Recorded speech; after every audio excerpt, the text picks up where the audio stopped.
la bicyclette qu'on passe pour désherber l'entre-rang des carottes. Donc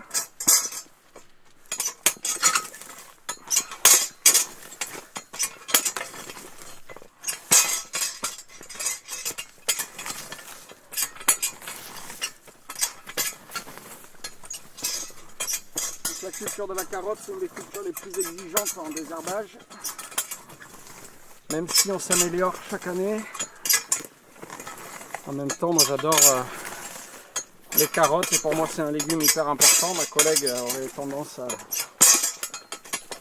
ne plus vouloir faire de carottes. Mais moi j'insiste. Et désherber la carotte pour moi c'est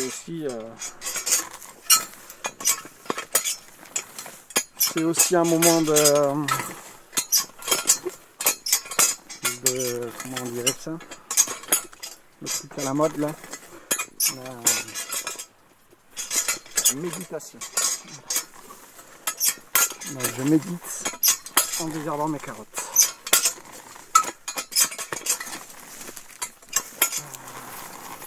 Hop.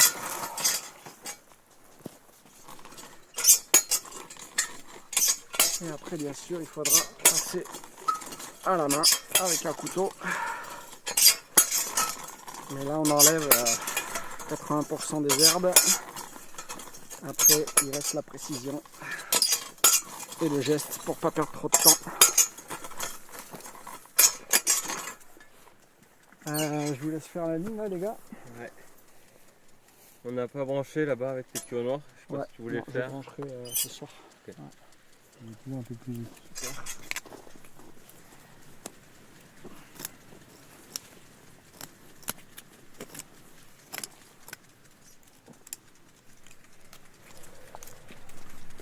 Et bien donc avec le petit lopin, on est... En fait au début je me suis installé moi tout seul en exploitation individuelle en 2011 sur des terres communales. Et puis en 2014 j'ai embauché un peu Jeanne, c'est bien entendu. Elle voulait en faire son métier, donc je lui ai proposé... on travaille ensemble. En 2015, on a créé la société, le GAEC. Donc on bosse à deux, à temps plein. Donc en tout, on a un peu plus de 2 hectares, enfin 2 hectares et demi à peu près. On a 1400 mètres carrés de tunnels. Et voilà, et cette année, en fait, on a pris un apprenti, Sylvain, là, qui a fait, en fait, l'été dernier, il est venu en stagiaire. Puis il était motivé, il travaillait bien, donc on l'a un peu embauché ensuite. Parce qu'en été, on embauche toujours un peu. Et ensuite, il nous a dit qu'il voulait faire une formation en alternance. Et du coup, on l'a pris en apprentissage de septembre à septembre. Voilà en gros notre organisation. Après, voilà, on est des gens plutôt très organisés pour des maraîchers, par rapport à beaucoup d'autres copains. C'est peut-être un de nos points forts, même si ça amène aussi des contraintes. Mais en gros, notre organisation elle est basée sur notre agenda qu'on remplit au mois de janvier en général ou décembre pour toute l'année à venir. On choisit tout ce qu'on va faire pendant l'hiver pour ensuite, pendant la saison, avoir le moins besoin de réfléchir sur ces choses-là. On a beaucoup d'autres choses à réfléchir, on a toutes les problématiques justement de maladies, de tout ça qu'il faut arriver à suivre et tout ça, de gestion des stocks, d'arriver à vendre, tout ça, donc ça nous prend beaucoup la tête tout ça. Donc tout ce qu'on peut anticiper, on essaye de le faire. Et après un autre outil, c'est notre plan du jardin où en fait on note depuis 2011 quel légume a été fait à quel moment pour pouvoir faire des rotations. La base du fonctionnement en bio, c'est de faire des rotations.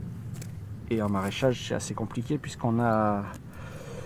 Donc nous, on fait du légume diversifié, ce qu'on appelle. On a 45 légumes différents avec autour de 250 variétés, je crois, au dernier comptage. En général, on essaye de ne pas revenir avant 5 ans. Ça demande un suivi parce que moi, j'ai pas une mémoire sur 5 ans de ce que j'ai fait. Ça casse un peu le mythe du joli maraîcher en contact avec sa terre et tout ça,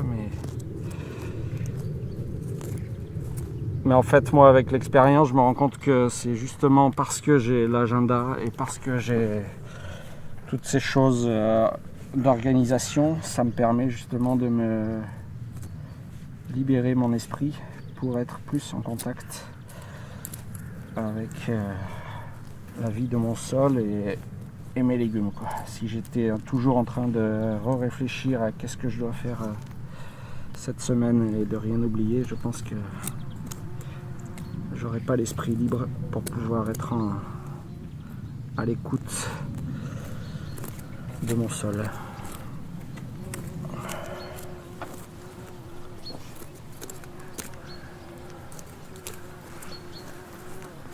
10h on va faire une pause et après peut-être qu'il y aura des sons un peu plus violents à capter. Il va y avoir du tracteur, il va y avoir du gros bruit comparé à nos petites carottes. Je sais pas, à moins que tu arrives à capter le cri de chaque mauvaise herbe quand je la tue. Je sais pas si tu arrives à capter ça.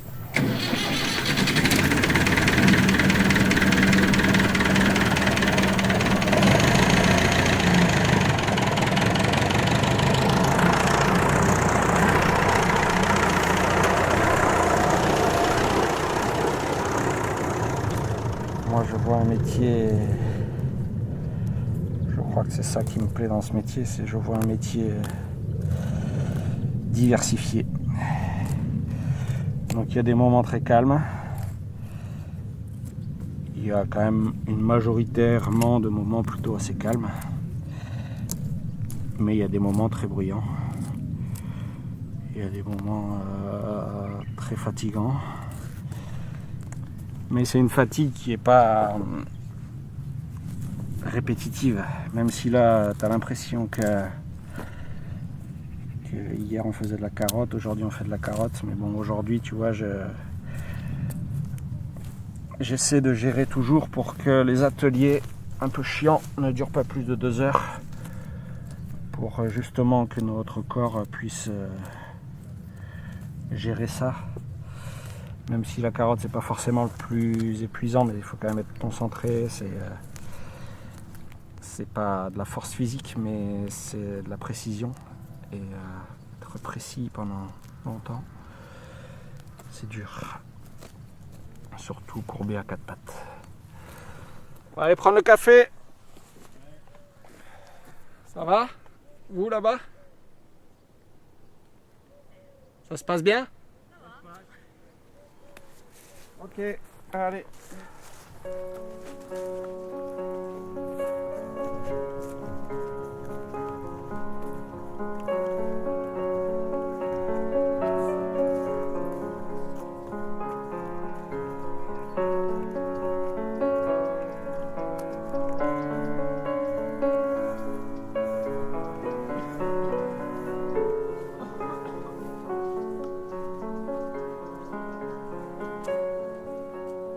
Donc je suis paysan maraîcher en bio. Comment j'en suis arrivé là? J'étais au chômage il y a maintenant 10 ans et j'étais très impliqué politiquement dans différents partis et associations. Avec ma compagne on essayait de monter une AMAP et on trouvait pas de maraîcher bio. Et donc on avait pris un maraîcher conventionnel. Et puis, dans beaucoup de réunions militantes, on disait qu'il fallait qu'il y ait plus de paysans, qu'il y en avait de moins en moins et qu'il en fallait de plus en plus. Et un jour, je me suis dit, pourquoi pas moi? Donc j'ai fait un stage pendant 6 mois. C'était très intense, j'étais chez 5 maraîchers différents, un jour par semaine. Et j'ai beaucoup appris, j'ai vu différents systèmes, j'ai aussi pu tester mon corps.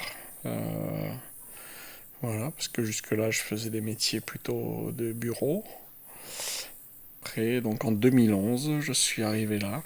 En fait, à ce moment-là, il y a la mairie de Pomps, donc le village où on habite aujourd'hui, qui a mis une annonce comme quoi il voulait installer un maraîcher bio sur des terres communales.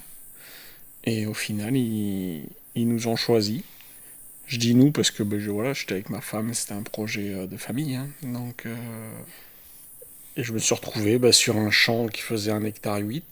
C'était un champ de colza, donc il restait les résidus de la récolte de colza. Et tout à faire. Et la mairie a accepté de me vendre un petit bout de morceau de terrain attenant pour que je puisse construire un hangar puis notre maison. Et donc j'ai construit le hangar rapidement, j'ai monté des serres et j'ai commencé à cultiver. Voilà. Tout ça pendant 3 ans tout seul. Et puis en embauchant un peu pendant l'été. Et après j'ai rencontré mon associé actuel qui s'appelle Jeanne. Et voilà, et on est associés depuis 2015, novembre 2015.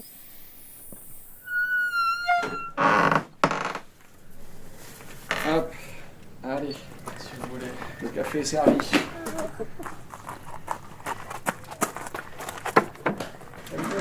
Oui. Appelez.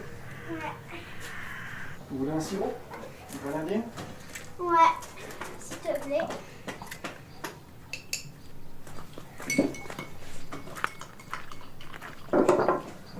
Merci. Du sucre, pardon.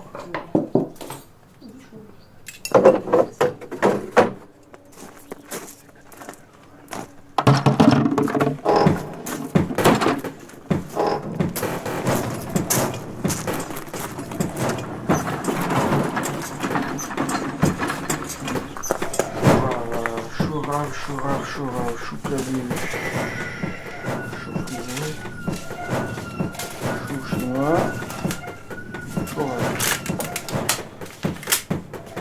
Donc là on est en train de semer des graines.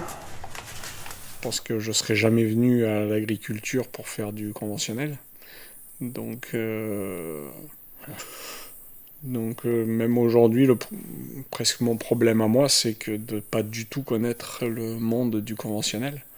Je connais que le bio et donc je peux pas comparer, je peux pas. Voilà, donc pour moi c'était oui quelque part inné. Enfin voilà, ça vient de mon éducation, c'était avant même d'avoir l'idée de devenir paysan. Je consommais pas mal bio. Voilà, je suis ce qu'on appelle les hors-cadres familiaux. Vraiment aucune personne paysanne dans ma famille, ni les grands-parents, ni même du côté de mon père. Je crois que j'ai un oncle qui a fait l'arbre généalogique, c'est jusqu'à la 5e génération. Ce qui est, je pense, assez exceptionnel en France, d'avoir 5 générations sans paysans. Donc heureusement que je suis devenu paysan pour rétablir ça. Depuis que je fais ce métier-là, je n'ai plus aucune envie de rechanger ou de. Ça me correspond vraiment bien, quoi. J'ai même trouvé plus que ce que je cherchais, je pense. Au début, moi, je cherchais surtout une cohérence intellectuelle entre mes idéaux, ma façon de voir la société, tout ça, et mon métier. Et en fait, j'y ai trouvé plein d'autres choses. Le bien-être d'être en contact avec la terre, la relation à la nature, en vivant, même si les gens disent que les éleveurs disent que ça n'a rien à voir avec des animaux, mais moi, mes vers de terre et mes légumes, je les considère presque comme mes animaux. Sauf qu'ils sont bien plus sympas et qu'ils me laissent partir en vacances et ils n'ont pas besoin que je sois là à les traire tous les matins et tous les soirs. Donc c'est quand même beaucoup plus confortable en termes de travail et de régularité dans le travail. Je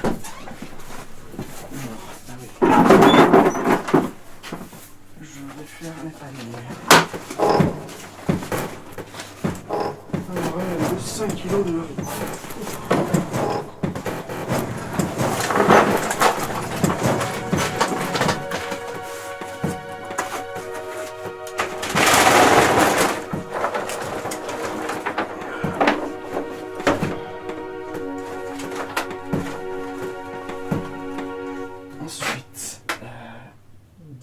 L'ensemble de mes modes de commercialisation, c'est assez diversifié.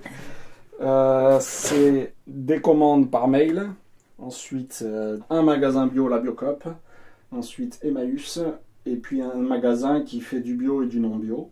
Donc ça, c'est les livraisons du lundi. Ensuite, le jeudi après-midi, le marché de Morlanes, un petit marché de 16h à 19h, qui marche très bien.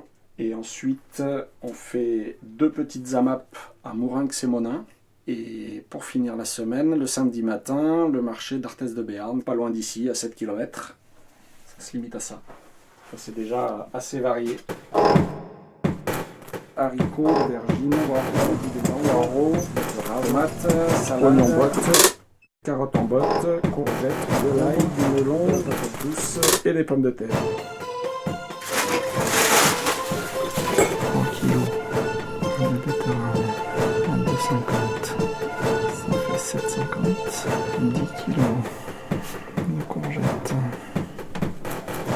Donc certifié bio FR 01. On va mettre le tampon.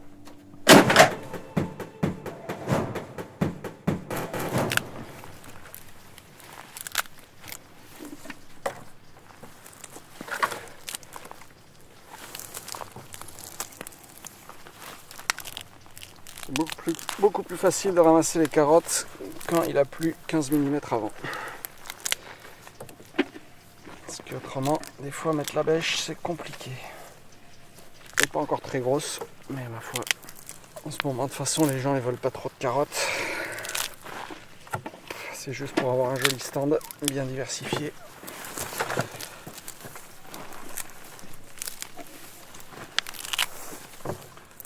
Et d'avoir nos quelques papis mamies qui puissent faire leur soupe.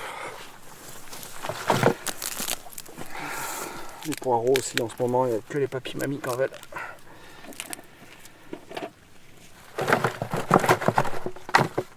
Hop, et ben ça suffira.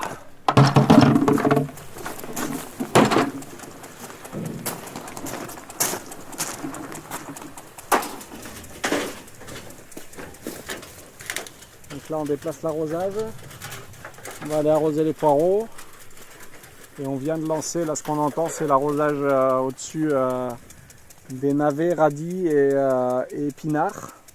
Voilà, en gros on va aller désherber les carottes.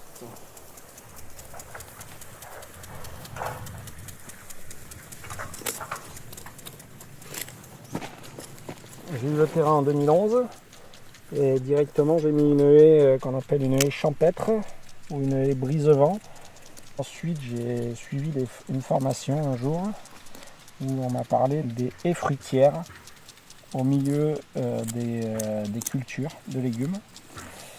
Et ça m'a fait envie. Et du coup en 2013 j'ai planté 3 haies fruitières pour délimiter 4 espaces dans mon jardin. Parce que cet effet de haie, il a un intérêt écologique important pour tous les auxiliaires de culture.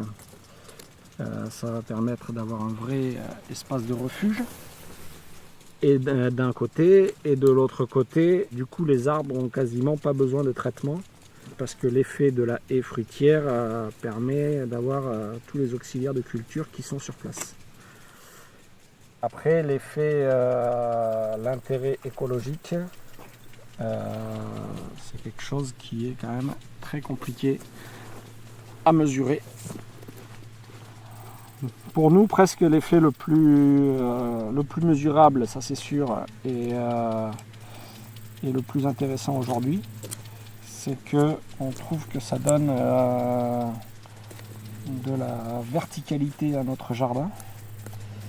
Les légumes, c'est globalement des plantes plutôt basses et du coup, d'un point de vue esthétique, ça donne du volume et pour nous, c'est un vrai plaisir d'être dans cette zone du jardin au milieu de ces haies. Il n'y a vraiment pas de carottes ici. Il n'y a pas de... Tu y vas, Victor? Ok, ça marche. Tu continues? Ouais.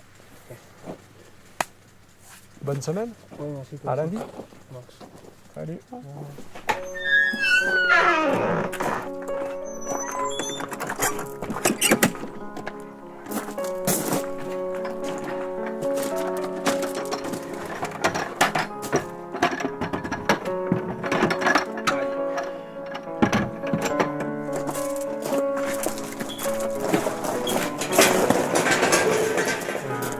Je vais passer un coup de tracteur là pour préparer la terre pour planter des blettes demain sous la serre. Et puis un coup dehors aussi pour déchaumer, c'est-à-dire casser les résidus de la culture précédente qui était de la patate. La pomme de terre nouvelle qu'on a fini de récolter. Faire les semis de navets, de radis noirs. Donc là je vais prendre un coup de tracteur.